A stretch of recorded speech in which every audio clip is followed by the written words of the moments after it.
Negotiable Instruments Act 1881. It's a very old act, and the history of the present act is also very old and long. Actually, the act was originally drafted in 1966.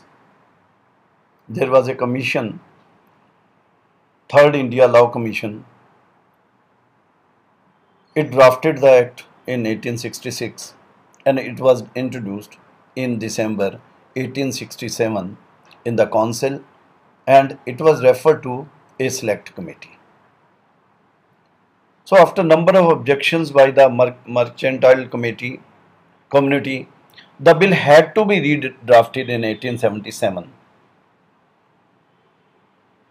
and thereafter also, after a lapse of sufficient period for criticism by the local governments, the high courts and chambers of commerce, new law commission was formed in 1880, and on the recommendations of the new law committee, the bill was redrafted and again it was sent to a select committee which adopted most of the additions recommended by the new law commission. The draft, thus prepared for the fourth time, was introduced in the council and was passed into law in 1881, being the Negotiable Instruments Act 1881, and it was Act number 26 of 1881. So this act had to pass through various stages, and it was drafted for the fourth time when it was finally implemented, and it was called as Negotiable Instruments Act 1881. Now we will go by a little more history also.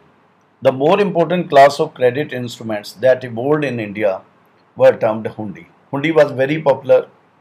Their use was most widespread in the 12th century and has continued till today. Means hundi is prevailing even today also.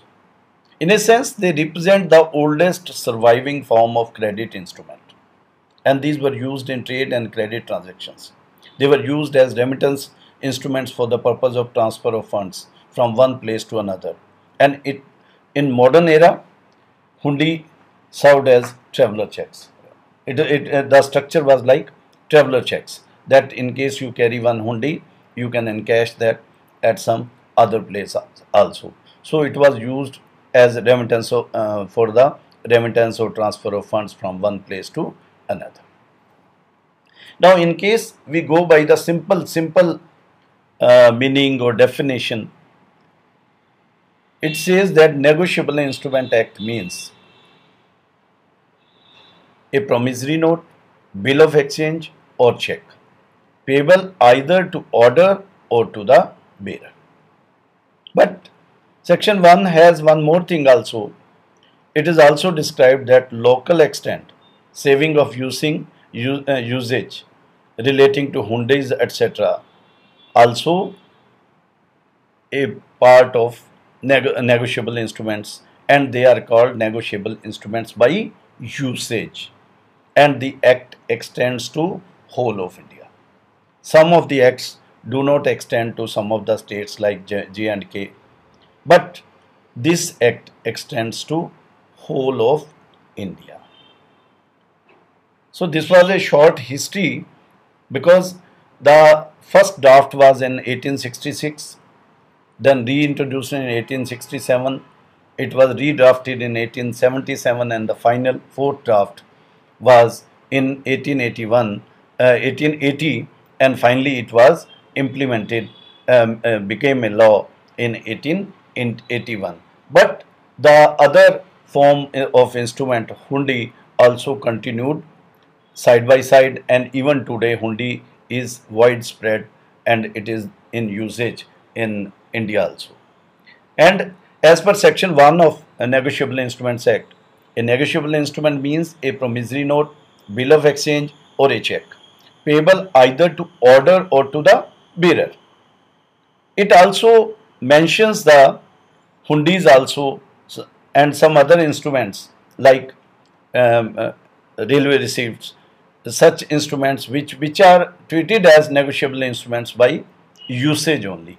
But the main, these as per Act, the promissory note, bill of exchange or a check, it is treated as a negotiable instrument. The Act extends to whole of India, not means no part of India is exempted. And what are the main types of instruments? These are main type of negotiable instruments. These are inland instruments, foreign instruments, and bank draft. Inland instrument, it will be covered in next sections also, where it is drawn in India, payable in India, payable to a person resident in India. So it is a inland instrument. Foreign instrument is, it is either drawn in outside India, or it is payable outside India, or it is payable to a person resident outside of India. This is a foreign instrument. And bank draft is a draft issued by a bank in favor of any person or company or anything. This is bank. This is also negotiable instrument. Now there are some of the acts are still prevailing, and some of the sections of the act are still prevailing as such, and some sections have taken a little different shape depending upon its usage also. And there are some amendments also in the act. There are some amendments also in the act, and some of the sections, they have some changes either by the amendment in the act or by usage. Now the very important definition is in section 4, that is promissory note. So as per section 4, a promissory note is an instrument in writing, but they have made it clear, not being a banknote or a currency note. So first quality is instrument in writing, containing an unconditional undertaking. Containing an unconditional undertaking. There is one undertaking, okay, who signed by the maker, and it is signed by the maker, means instrument in writing, there is an unconditional undertaking and it is signed by the maker. So undertaking automatically is from the maker. To pay a certain sum of money, only to, means again some consider sum of money is involved, to pay a certain of money, okay, only to or to the order of a certain person, means either directly to some person or to the order of certain person or to the bearer of the instrument. So this is promissory note. So in case we go by the features which have been covered in the section 4 and in the definition of promissory note, it's very, very clear what that it is an instrument in writing. Secondly, it is not a banknote or a currency note. Third one is it contains an unconditional undertaking. Fourth one is it is signed by the maker. Fifth one is the undertaking is about what? To pay a certain sum of money. Fifth one is to or to the order of certain person or to the bearer of the instrument. So all these features are there in the promissory note, and any paper which contains all these papers, it will be treated as promissory note. Then comes bill of exchange. It is covered under section 5. Section 5. Bill of exchange. A bill of exchange is an instrument in writing, again same thing, containing an unconditional order. Here a little change is there. In promissory note it was an undertaking, and in case of bill of exchange it is an order. So containing an unconditional order, signed by the maker, again maker signs it, directing a certain person, because it is an order must go to someone, some person.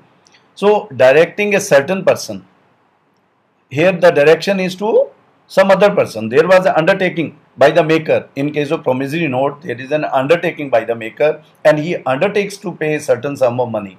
Here it is an unconditional order. So order is to some third person, signed by the maker, directing a certain person to pay a certain sum of money only to or to the order of a certain person or to the bearer of the instrument.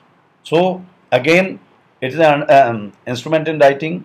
Secondly, it is an unconditional order. Third is it is signed by the maker. Fourth is it is a direction to a certain person, okay, direction to the certain person. So third person is also involved. To pay a certain sum of money means certain sum of money is also there. To whom? To pay to the order to, or to the order of a certain person, or to the bearer of the instrument. So in promissory note there are two persons. Okay, two directly unconditional undertaking to pay a certain sum of money to whosoever will be the holder of the instrument. Here there are three people. Means one is the person who makes the instrument. Second one is the person who is directed to pay a certain sum of money. He is the other person. And third one is the person who has to receive the sum. Maybe two, or two is ordered to some other person or to the bearer of the instrument.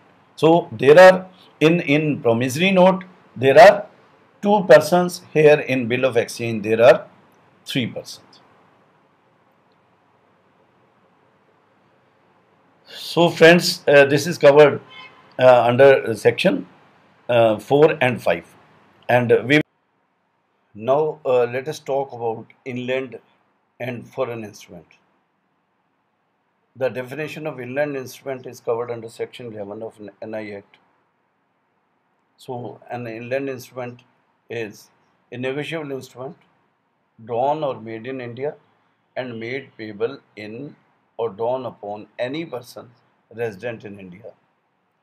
So very simple. So it is drawn or made in India and made payable in or drawn upon any person who is resident in India. So everything is within the country, within India. So it is called an inland instrument and it is covered under section 11 of the NI Act. Then it is a foreign instrument. Foreign instrument, this definition is covered under section 12 of NI Act. And here one of the factors, or more than one of the factors, is outside India. Means either the instrument is drawn, made or payable. One portion is in inland and another out of India. So it is foreign instrument. Or maybe whole of it is drawn, payable, everything is out of India. So it is a foreign instrument. As per section 12, because it is covered under section 12. Because under section 11 it is said any instrument which is drawn, made or made payable in India or inland, it is called inland instrument. Here he says any such instrument which is not so drawn as given in section 11, it is called as foreign instrument. And foreign instrument, as per definition, it is a negotiable instrument drawn or made outside India and made payable in or drawn upon any person resident outside India. It shall be deemed to be a foreign instrument. Now we are coming to one very important aspect, and this aspect is the term negotiation. And it is covered under section 14 of NI Act. What is negotiation? Now let us go by the definition, then we'll see how it is done. It says, as per section 14 of NI Act, when a promissory note, bill of exchange or check is transferred to any person so as to constitute that person the holder thereof, the instrument is said to be negotiated. Means any negotiable instrument which is transferred to any person with the intention to constitute that person the holder thereof, then the instrument is said to be negotiated. So transfer is must, okay, and then we'll see what are the instrument, how it is negotiated. But the main objective is to make that person as holder thereof. So this is called as negotiation. Again, when a promissory note, bill of exchange or check is transferred to any person so as to constitute that person the holder thereof, the instrument is said to be negotiated. Now how it is done, the process. Now you see, when it is very simple. If it is a bearer instrument, it is negotiated by delivery only. A bearer instrument just negotiated by delivery only. And if payable to order, then it should be endorsement and delivery. So these two ways are there for negotiation. One is if it is payable to bearer, it is mere delivery. And if it is payable to order, then endorsement and delivery. Now a new word has come, endorsement. What is meant by that? Endorsement. It is covered under section 15 of NI Act. He says, when the maker or holder of a negotiable instrument signs the same, otherwise than as such maker for the purpose of negotiation, on the back or face thereof or on a slip of paper annexed thereto, also signs for the same purpose, stamp paper, intended to be completed as a negotiable instrument, he is said to have endorsed the same and is called the endorser. You know, the person signs the negotiable instrument as maker also. But here he says, when the maker or holder of a negotiable instrument, who is either holder or maker, signs the same, otherwise than as such maker, because as a maker also he has to sign that. But no, it is he signs the same, otherwise than as such maker. And the purpose is negotiation. He wants to negotiate. He signs either on the back or face thereof, anywhere. Even it can be on a slip or it can be a stamp paper also giving details of the instrument and the intention is there. So when he signs that, who? Either maker or holder signs the same, otherwise than as maker, on the face or back or on a slip or a stamp paper. He is said to have endorsed the same and is called the endorser. Very simple. Means just signing, not as a maker. He might be a maker, might be a holder.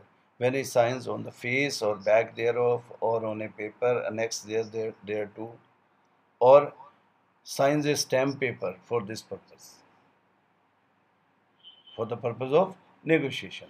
So it is said that he has endorsed the instrument and is called as the endorser. Now, types of endorsement.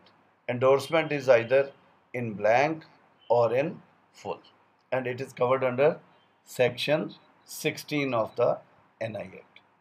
If the endorser signs his name only, just writes his name, the instrument is said to be endorsed in blank.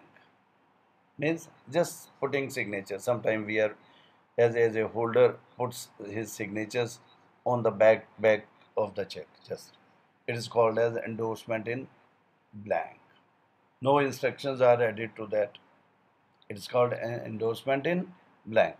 But if he adds a direction to pay the amount to the order of a specified person, like when I write pay to A, and then I put the signature below that, then the endorsement is said to be in full.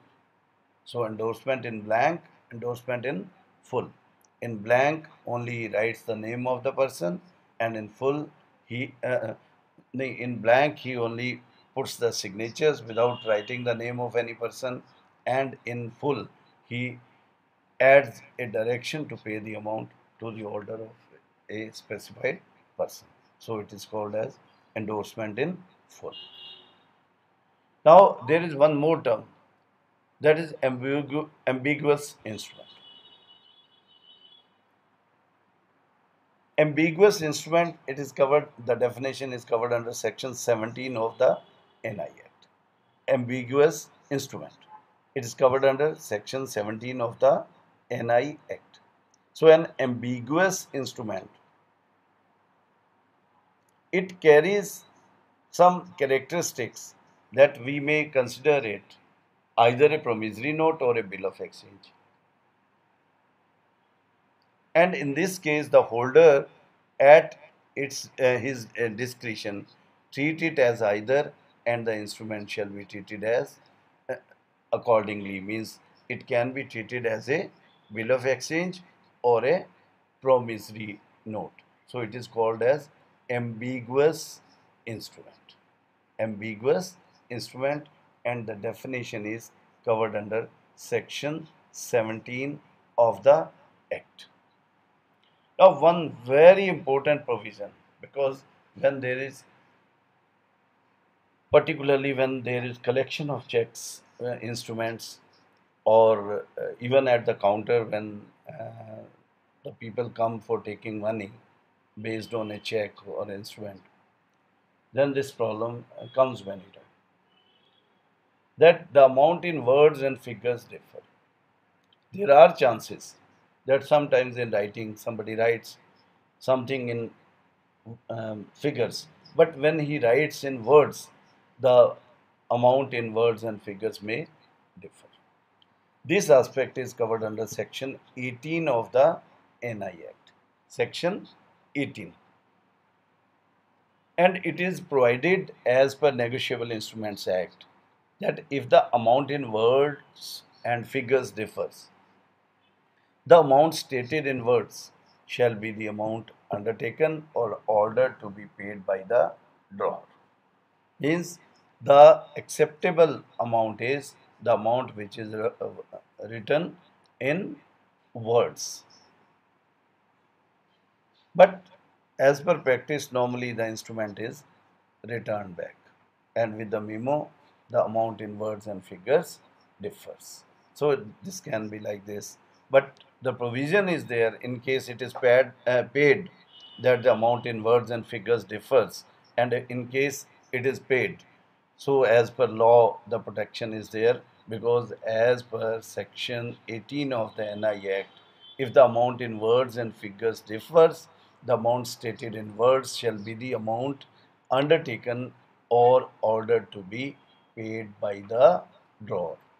So bank, in case there is any such case and bank makes the payment as per the words written in therein, it gets the protection under section 18. And one more, this type of instrument are there. It is inchoate instrument. Inchoate instrument. So inchoate instrument is one wherein a person only signs and allows the holder or holders to fill any amount covered by stamps affixed on its back. Means stamps are there up to, and those stamps are there which cover up to a specified amount. Suppose stamps on the back of the instrument are there which are sufficient to cover 1000 rupees. So in case he simply signs and gives the instrument to the holder or holders, he is liable up to the amount of the, up to which the stamps put on the back side cover. Means if the amount covered is up 1000, so he is covered up to. Now let us go by the definition of a check. It is covered under section 6 of Negotiable Instrument Act. Now we will go by the definition. It is, a check is a bill of exchange drawn on a specified banker and not expressed to be payable otherwise than on demand. Again, a check is a bill of exchange drawn on a specified banker and not expressed to be payable otherwise than on demand. So what are the features? Number one, essentially a check is a bill of exchange. Secondly, it is always drawn on a specified banker and it is payable on demand. If a person has a check and doesn't present the check for collection in the bank or doesn't come in the bank for taking payment, it is not payable at all. Because this is the feature of a check, that the person should present the check or should come himself to take the payment. So these are the features of a check. So it is a bill of exchange. It carries a characteristic of bill of exchange, and it is always drawn on a specified banker and payable on demand. Now we'll talk of section 8, which covers about the holder. Who is a holder of a negotiable instrument? So holder of a promissory note, bill of exchange or check. Definitely all these instruments are negotiable instruments. The holder of a promissory note, bill of exchange or check means any person entitled in his own name to the possession thereof, entitled in his own name to the possession thereof, and to receive or recover the amount due thereon from the parties thereto. If we go by the features, again I'll go by the definition again as per section 8 of the NI Act. What it says, section 8 says holder of a negotiable instrument, or you can say holder of a promissory note, bill of exchange or check, means any person entitled in his own name to the possession thereof and to receive or recover the amount due thereon from the parties thereto. If we go by the essential features, what are the essential features? So, you see what are the features. Number one means it should be one of these. It should be either promissory note, bill of exchange or a check. And the person who is holding that to be called as holder of an instrument, he must be entitled to the possession of the instrument in his own name. He should be entitled also. It is not that he is only holding the check. Suppose a person working for a company is holding a check in the name of the company. Doesn't mean he is the holder. He is not an holder because he is not entitled to the possession of the instrument in his own name. He must be entitled to receive or recover the amount in his own name. Again, he must be entitled to receive or recover the amount in his own name. And side by side, he has given the characteristics that how it is negotiated, means the instrument payable to bearer, any instrument which is payable to bearer, is negotiated by mere delivery, whereas an instrument payable to order is negotiated by endorsement and delivery. We'll talk later on what is endorsement. So this is section 8. So section 8 covers about the definition of holder, and the essential features are that the person to constitute as holder of an instrument, he must be entitled to the possession of the instrument in his own name, and he must be entitled to receive or recover the amount in his mentioned therein in his own name. Now we'll talk about holder in due course. Again, there was a definition of holder, now it is a definition of holder in due course.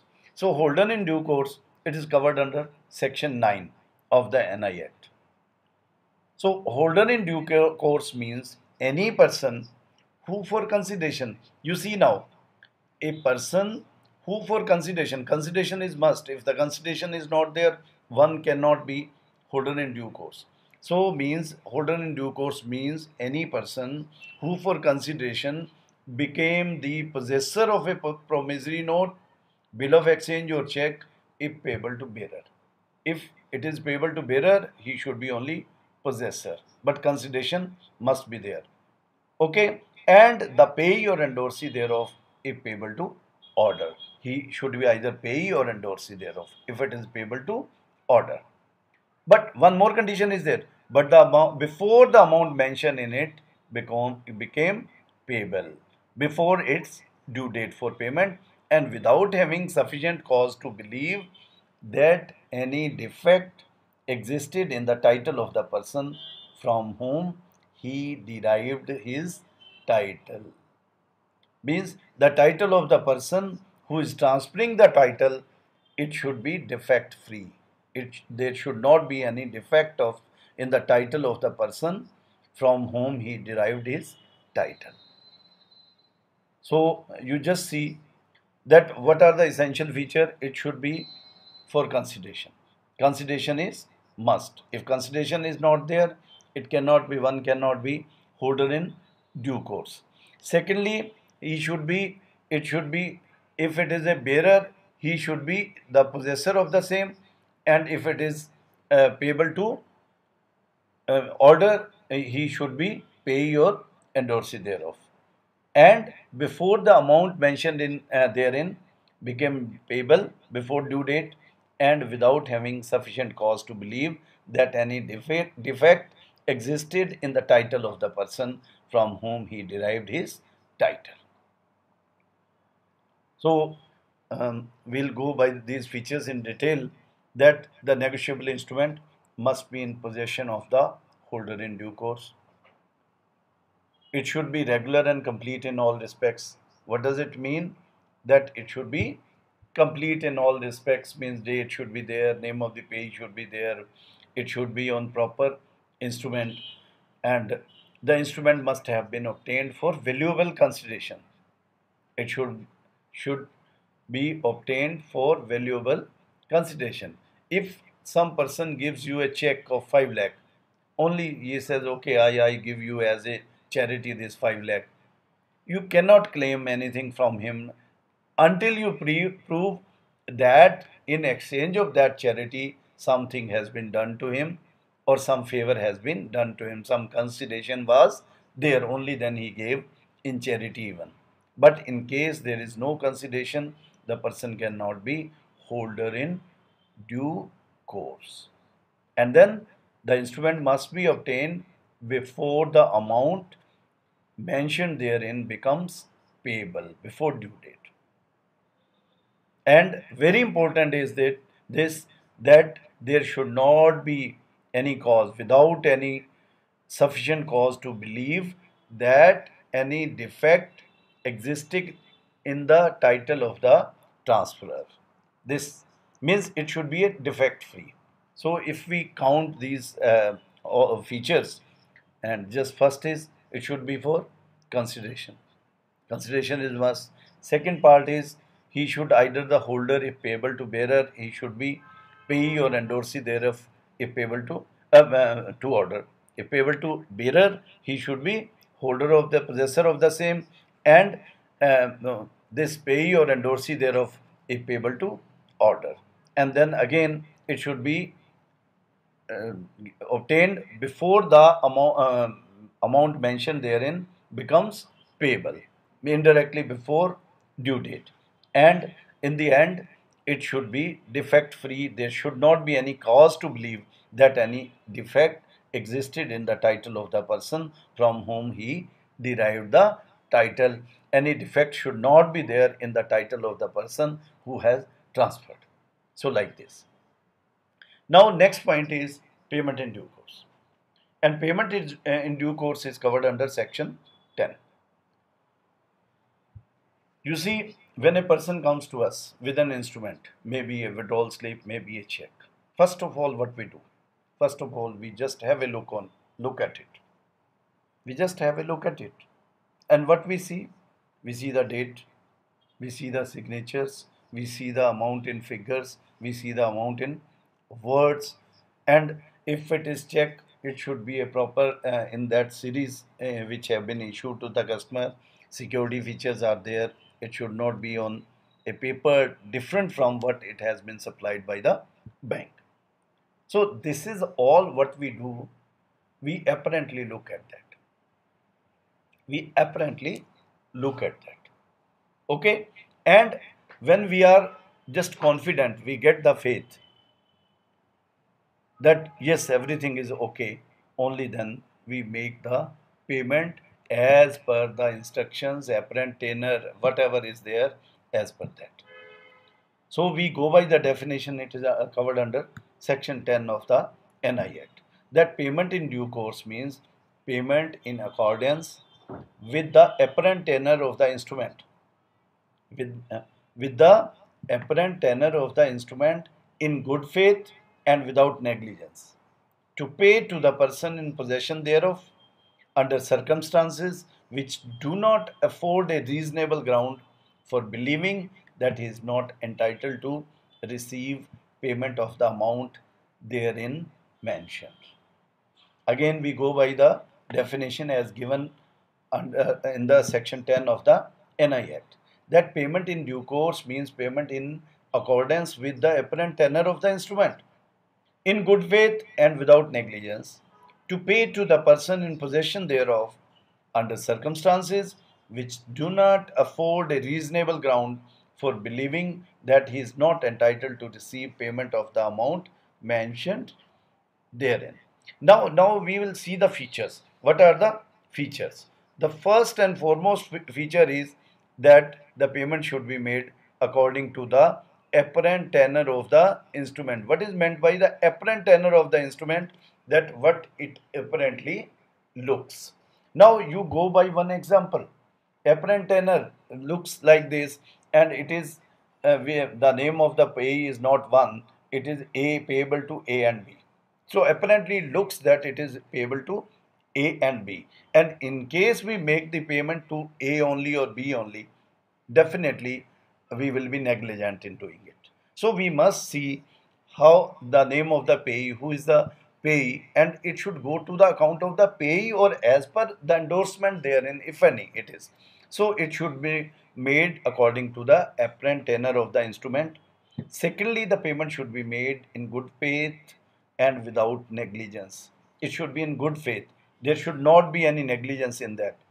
And third is the payment should be made to a person in possession thereof, okay, under circumstances which do not arise suspicion about the title of the person to possess and to receive payment of the instrument. For example, I tell you one example I give.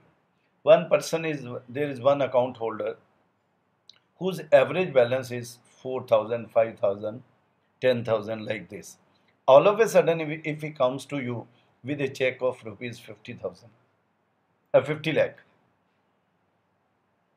definitely it is a question that you should, definitely suspicion is there, some suspicion is there, and you will definitely ask him how he got it, and what is the purpose, whether he has sold some property or some loan he has taken, anything, just there will be a query from your side. If there is no suspicion, it means you are negligent. In one way, that the person whose average balance is 5,000, 10,000, he has all of a sudden he has come with a check of 50 lakh, and you not even ask him and you deposit everything or you make the payment to him, so definitely you will be negligent. So he says the payment should be made to a person in possession thereof under circumstances which do not arise suspicion about the title of the person to possess and to receive payment of the instrument. That's why it is called that the payment of an order check must be made after proper introduction. Proper introduction doesn't mean that one person should. Section 47 of the Negotiable Instruments Act speaks how a bearer check is negotiated. So as per section 47 of the NI Act, a check payable to bearer is negotiable by mere delivery and requires no endorsement. It doesn't differentiate between a crossed and uncrossed check. So any check payable to bearer is negotiable by mere delivery and requires no endorsement. This is as per section 47 of the Negotiable Instruments Act.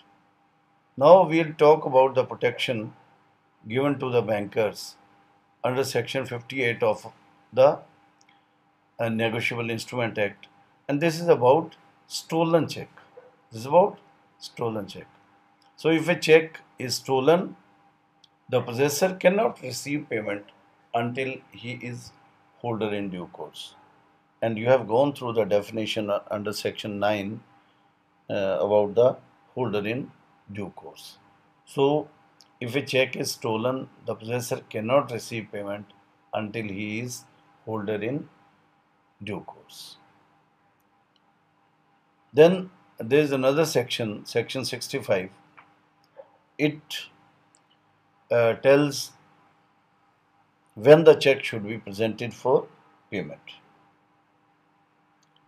So if the check is held by some individual or company or something like that, the check must be presented for payment during the usual business hours. And if it is to be presented by a banker, it should be within the banking hours. It means the timings of working timings of a bank are very important. Even if a banker has preponed the working hours or has extended working hours, the presentment of the payment for payment must be done as per the business hours or the working hours mentioned by the bank outside their entrance. So it must be presented during the usual business hours, and if a banker is presenting it, it must be within the banking hours. Another section, section 80, it speaks about the rate of interest of a bill of exchange if it is not specified. If the rate of interest is not mentioned, what rate is payable? So section 80 of the Negotiable Instrument Act, it speaks that if no rate of interest is mentioned on a bill of exchange, the rate of interest is to be taken as 18%. So it is provided by law, and section 80 of the Negotiable Instruments Act covers it. Then section 85 speaks about the statutory protection under section 85. Statutory protection to the paying banker.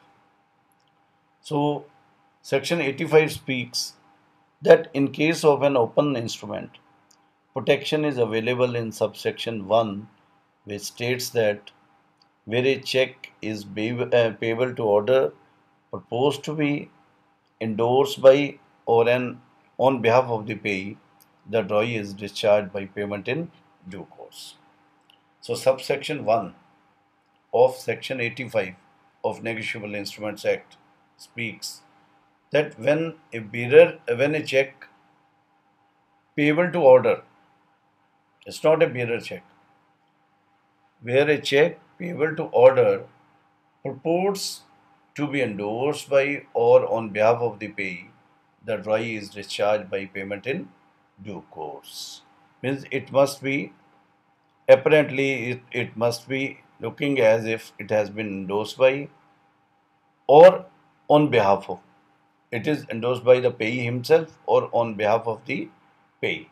Because you might have seen in case of corporates for and on behalf of this and this. So if the such endorsement is there, the drawee is discharged by payment in due course. So there are two conditions. One is endorsement must be regular, and second one is the payment must be made in due course. It should be payment in due course as covered under section 10 of the Negotiable Instruments Act. Now subsection 2 of section 85, what it speaks?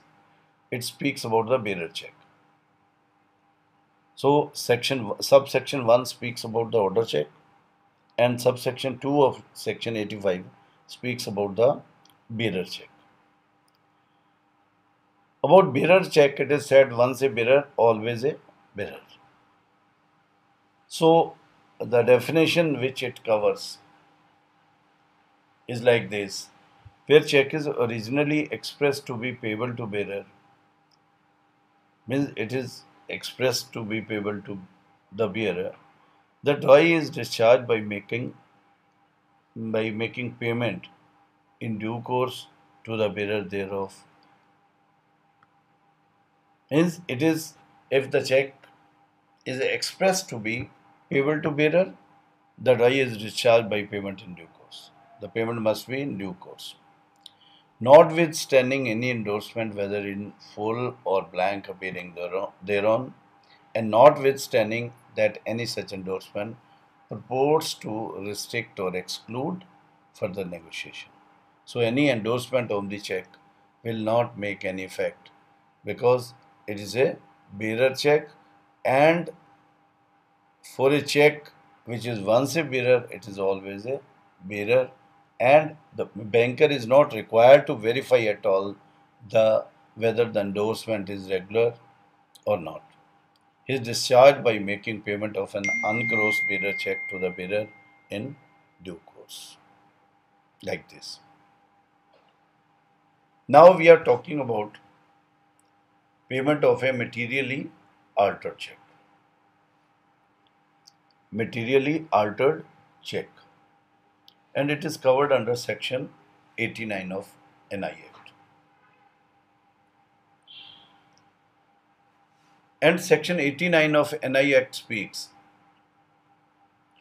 that where a check is presented for payment,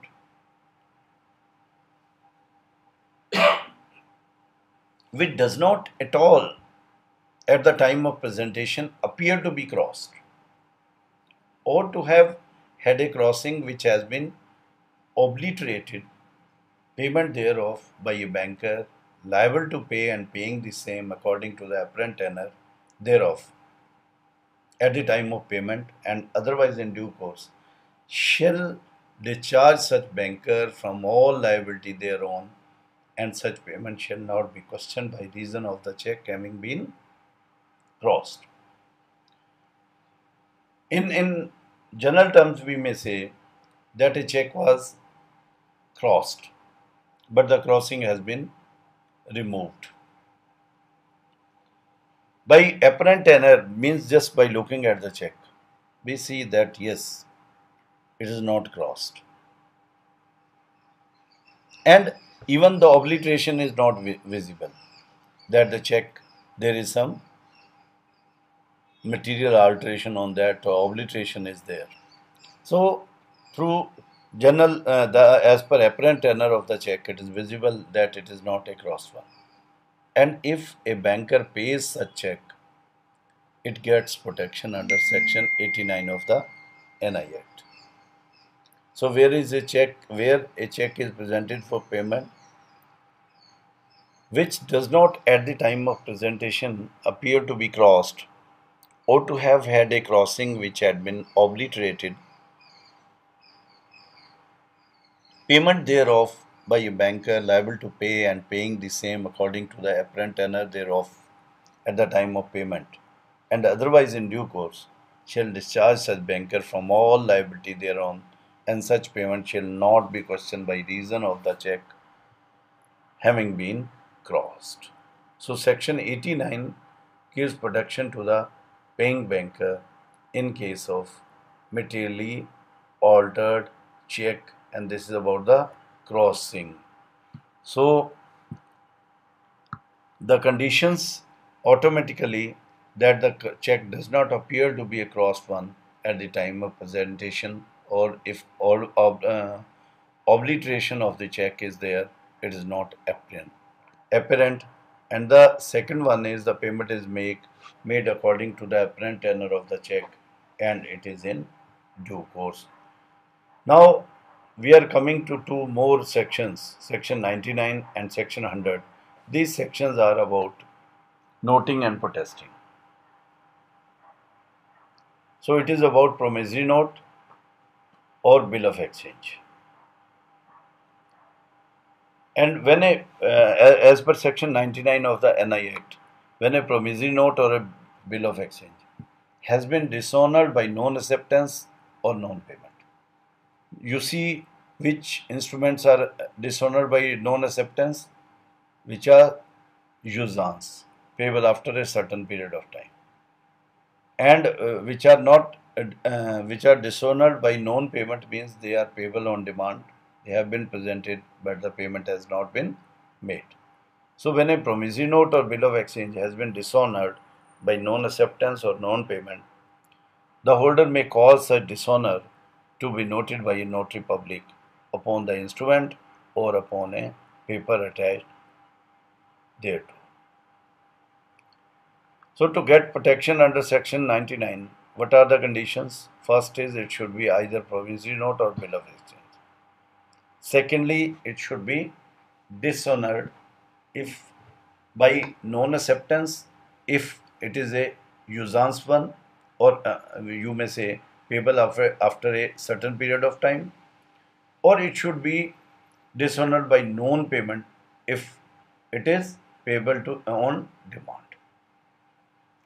So these are the conditions, and if it is so, the holder may cause such dishonor to be noted by a notary public, and it can be done on the instrument itself or upon a paper attached thereto. And section 100 is just an extension of this section 99, that after noting the notary issues a certificate.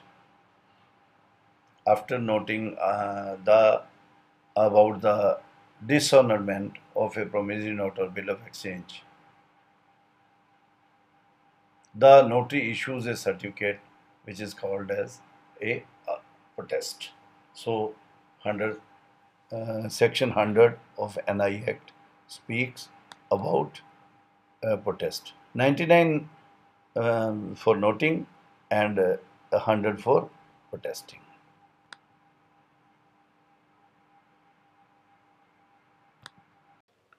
Section 123 to 131 of the Negotiable Instruments Act contains provisions relating to crossing. Now, what is crossing? When there are two parallel transverse lines on a check, generally it is said to be crossed one.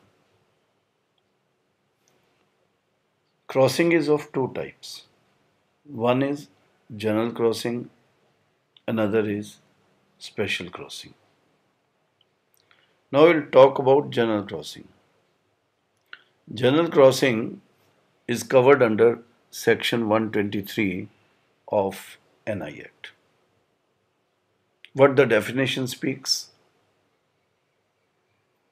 Where a check bears across its face an addition of the words "and company" or any abbreviation thereof between two parallel transverse lines, or two parallel transverse lines simply, either with or without the words "not negotiable," that addition shall be deemed a crossing and check shall be deemed to be crossed generally.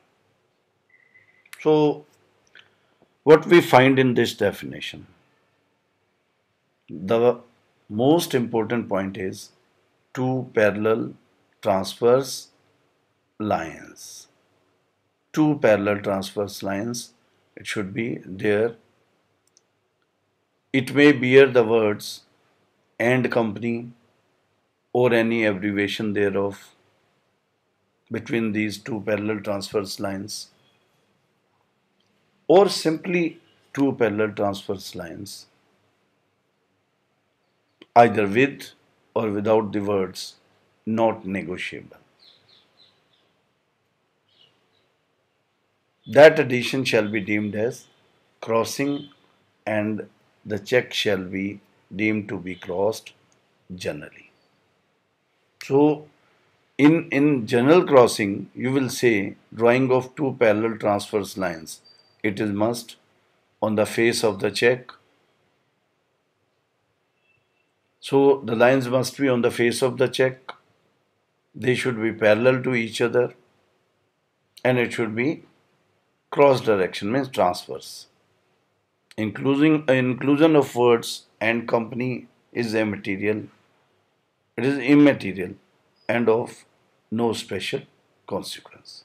So general crossing, only two parallel lines with the words "and company," or maybe "not negotiable" like this. So it is called as general crossing. Then what is special crossing? Special crossing, this concept is covered under section 124 of the NI Act. And here you will see there is the name of a banker, where a check bears across its face an addition of the name of a banker, either with or without the words not negotiable. That addition shall be deemed a crossing, and the check shall be deemed to be crossed specially and to be crossed to that banker. Very simple. That it bears the name of a bank, and the check is not payable to anybody else other than the banker whose name appears on the check. There may be addition of words or may not be, that is not negotiable. May or may not be, but name of the bank is must, and the check is collectible or payable to that banker only. It cannot be paid to anybody else. Yes, in case some bank is acting on behalf of that bank, even then you can pay. But the bank should certify for and on behalf of this bank. So this is covered under section 124. Now section 125 covers one more important aspect, and that is who can cross a check. Who can cross a check? Because check is in different hands. Today it is in the hand of, suppose at the in the hands of drawer. It can be in the hands of holder, like this. It goes in the hands of banker also, who is collecting the check on behalf of the customer. So section 125 of the Negotiable Instruments Act speaks the holder of a check may cross it generally if it is uncrossed, or may cross it specially if it is crossed generally, or may add the words not negotiable in case of both the types of crossing. So holder can do it.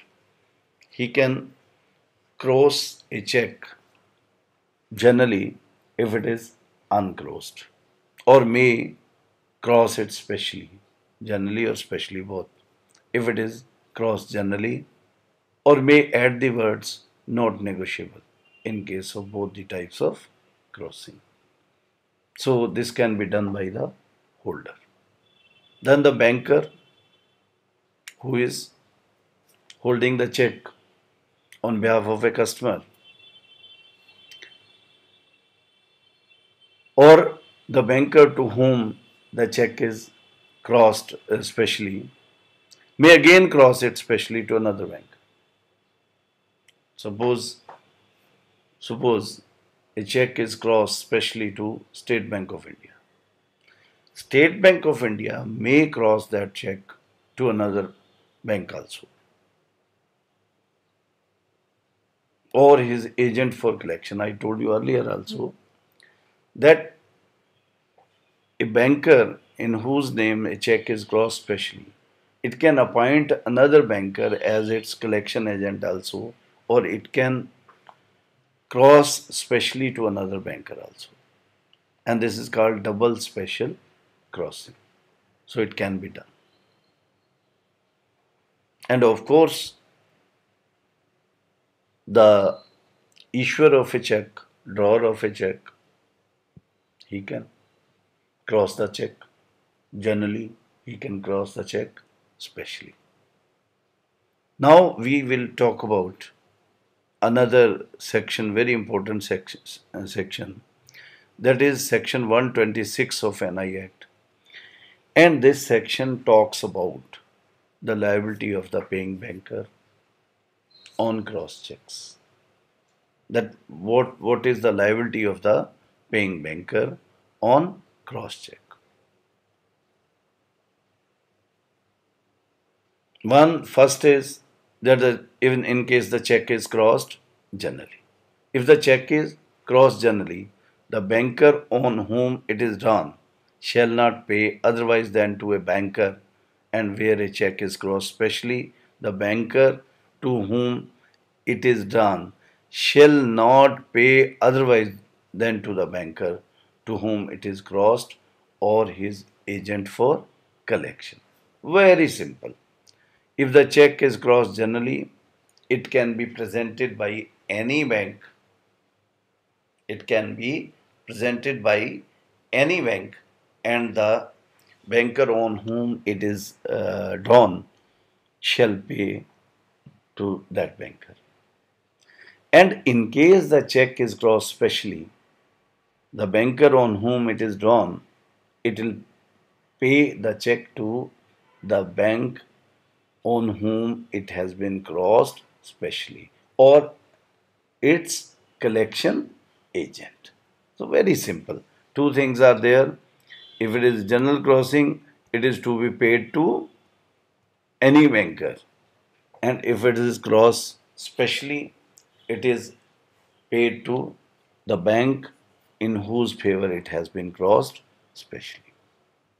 Now, what happens in case the paying banker makes default? In case the paying banker makes default in making payment of a cross check as per section 126 of the NI Act. It's very simple. If a banker defaults in making payment of a cross check as per instructions given in section 126 of the Act, it shall bear the liability as specified in section 129 of NI Act. So, section 129, it talks about the liability in case a bank fails to make payment of a check crossed generally or specially in terms of section 126. So, section 129 talks of the liability. Any banker paying a check crossed generally otherwise than to a banker, or a check crossed specially otherwise than to the banker to whom the same is crossed, or his agent for collection, shall be liable to the true owner of the check for any loss he may sustain owing to the check having been so paid. Very simple. Section 129 speaks that in case a banker fails to make payment as per the instructions on the check relating to crossing, means if the check is crossed generally, it should be paid to any banker. It should be collected by any banker. Okay. If it is crossed specially, it should be collected by or paid to the banker in whose favor it has been crossed specially, or its collection agent. So, in case a bank fails to make payment like this, then it shall be liable to the true owner of the check for any loss he may sustain owing to check having been so paid. Definitely, it will make for the loss. Section 131 of the Negotiable Instruments Act gives protection to the collecting banker. The banker who collects a check on behalf of a customer. This section gives protection to the banker. It gives protection to the banker subject to fulfillment of some of the conditions. Let us go by the definition. What Section 131 of NI Act speaks. A banker who has in good faith and without negligence. You see, everything, everywhere in the Negotiable Instrument Act, you will find that every job is to be done in good faith and without negligence. Whether it is payment or it is collection of checks, it must be done in good faith and without negligence. So it speaks a banker who has in good faith and without negligence received payment for a customer of a check crossed generally or specially to himself or shall not, in case the title to check proves defective, incur any liability to the true owner of the check by reason only of having received such payment.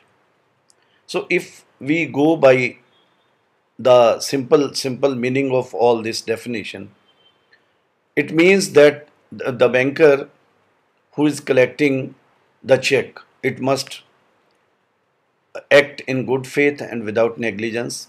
It receives a payment for a customer.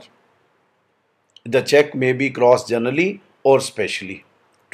Okay, and in case by doing so the title to check proves defective, then it gets protection. It shall not incur any liability to the true owner of the check by reason only of having received such payment. Means if those conditions which are mentioned in it are fulfilled, then it will not be liable to the true owner of the check if later on this check proves it proves that it has not gone to the true owner of the check. What are the conditions? As per Act, there are three main conditions. Number one, the check must be crossed.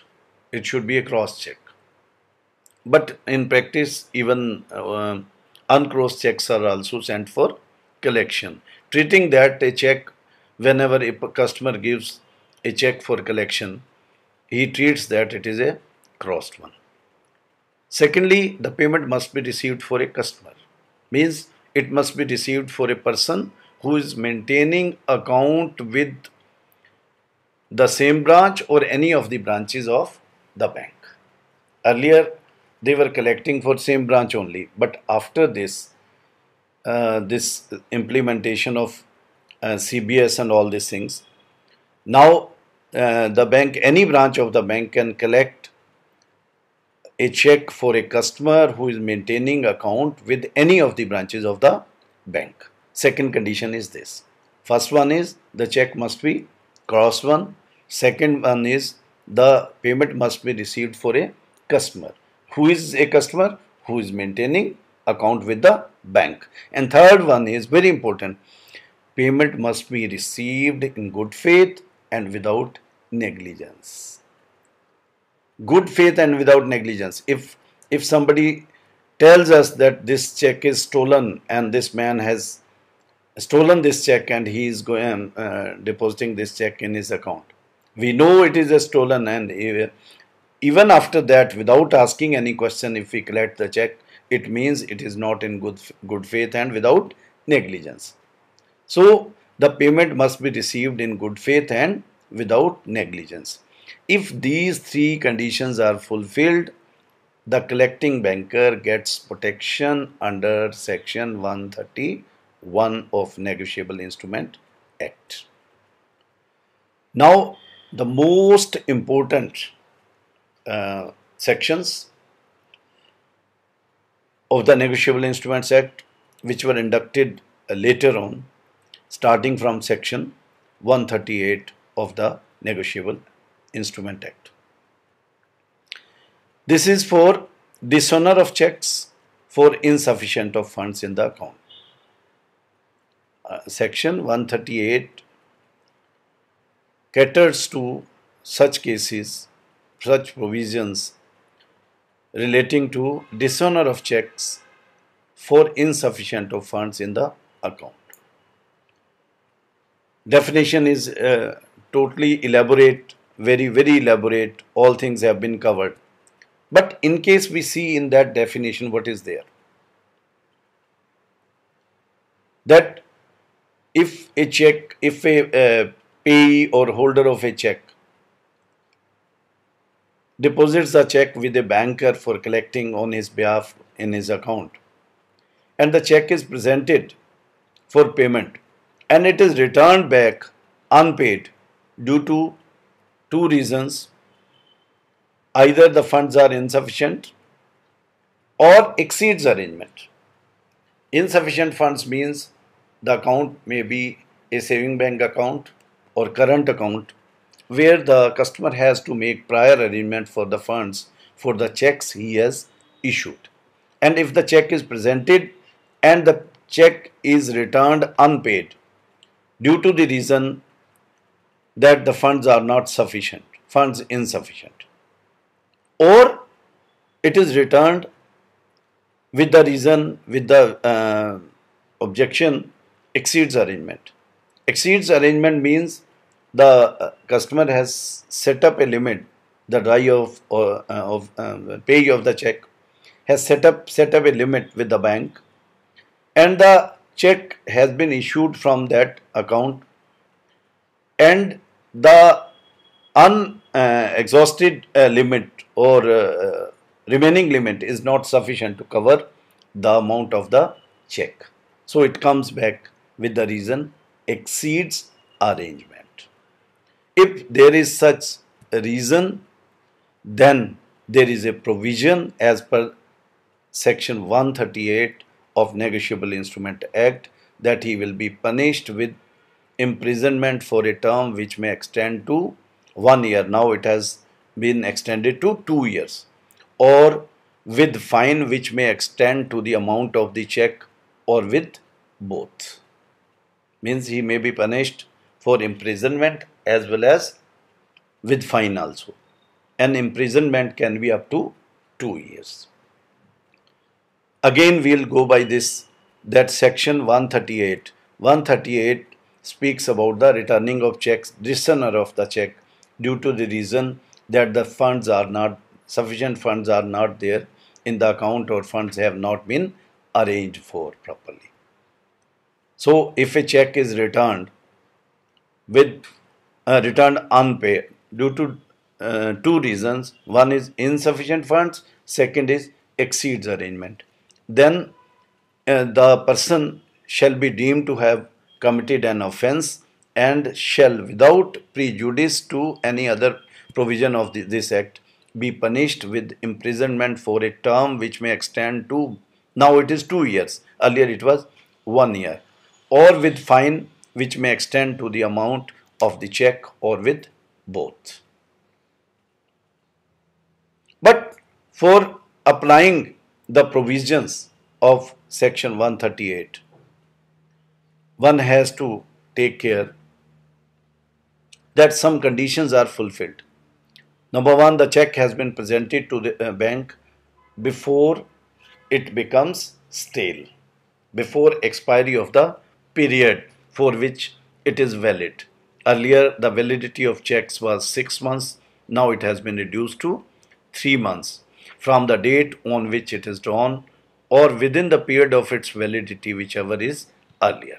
So the check must be presented within the validity period.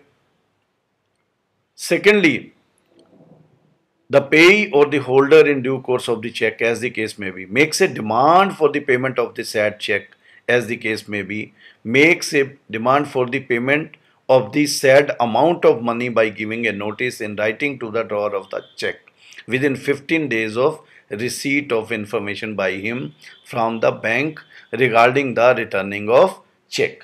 When he gets the information about returning of check, he has to give a notice in writing to the drawer of the check within 15 days of such information, and ask for making payment of the check. And if the drawer of such checks fails to make payment of the said amount of money to the payee, as the case may be, or to the holder in due course of the check within 15 days of the receipt of the said notice, the provisions of the section 138 of the Negotiable Instrument Act will apply. In short, we can say check should be returned. First, the check is returned due to insufficient funds or exceeds arrangement. Secondly, after returning of the check, the payee or the holder in due course, he gives a 15 days notice to the drawer of the check to give him the money covered in that check. And in case of, within 15 days of receipt of that notice, in case the drawer of the check fails to make payment to the payee or holder in due course, then the provisions of section 138 will apply. Then connected section is section 139 of the NI Act.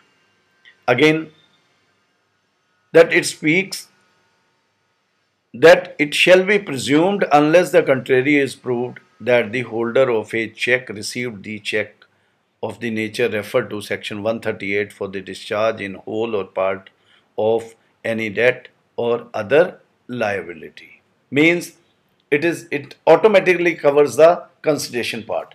It is up to the, in case he wants to contend this, that the check was not received for consideration, indirectly you can say this, then the drawer of the check has to prove that it was not received for consideration, not paid for repayment of any debt or other liability. Like this. Section 139 refers that if unless the contrary is proved, means it will be automatically presumed, indirectly speaks like this, it will be automatically presumed that the check was held by the holder or given by the drawer to the payee or holder in due course due to in whole or part of any debt or other liability. But if it is not given in that consideration, then the drawer of the check has to prove that there was no liability or no consideration involved in it. Then we come to section 140. It is about the defense.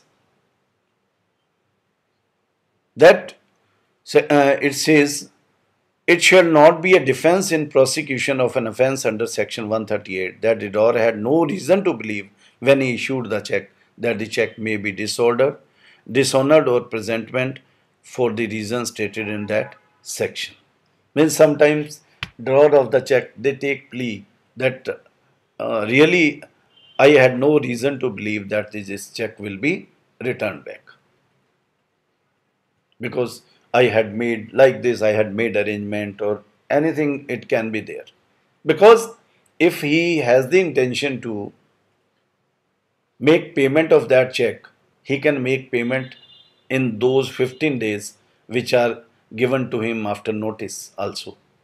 So in case he doesn't make payment after notice also, after receipt of the notice also, it means he has no intention to pay. So he cannot take contention, take defense that yes, there was no reason to believe that the check will be returned back.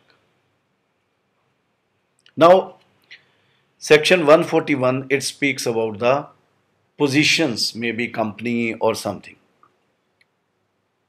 So if the person, number one, if the person committing an offense under section 138 is a company,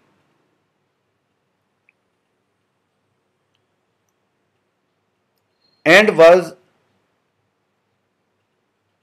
so every person in that company who at the time of when the offense was committed or was responsible to make payment of that check shall be deemed to be guilty of the offense and shall be liable to be proceed against the and punished accordingly. Suppose there is a company, there is some government department, so where the people may move, means a company can change the director, a director can go and another can come, or there is some organization where the chairman or MD keeps on coming and going, changing, or the chief finance officer who is signing the instrument, he is moved or changed.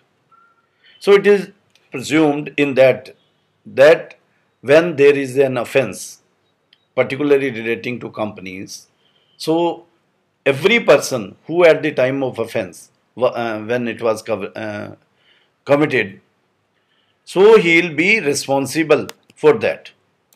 Every person who at the time of offense when it was committed was in charge of, was responsible to the company for the conduct of the business of the company as well as the company shall be deemed to be guilty of offense. The present person will not be deemed as guilty. The person who was responsible at that time when the offense was committed, he will be responsible and shall be proceeded against and punished accordingly, provided that nothing contained in this subsection shall render any person liable to punishment if he proves that the offence was committed without his knowledge, that he had exercised all due diligence to prevent the commission of such offences.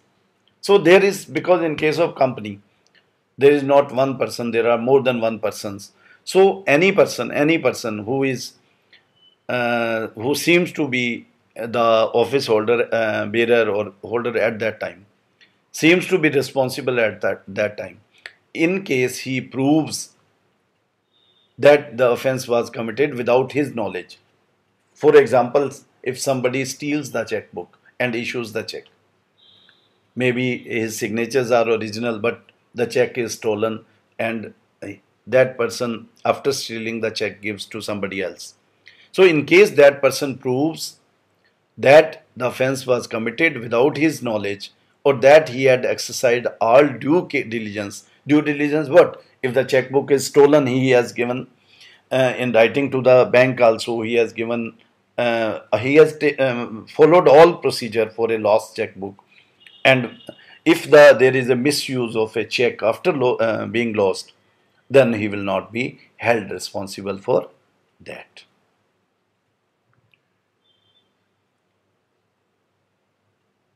So, notwithstanding anything contained, but sometimes some people take plea because the people who are working under them, they give power to them, and after that they take plea. No, no, my secretary has done it, I have not done it, he is responsible.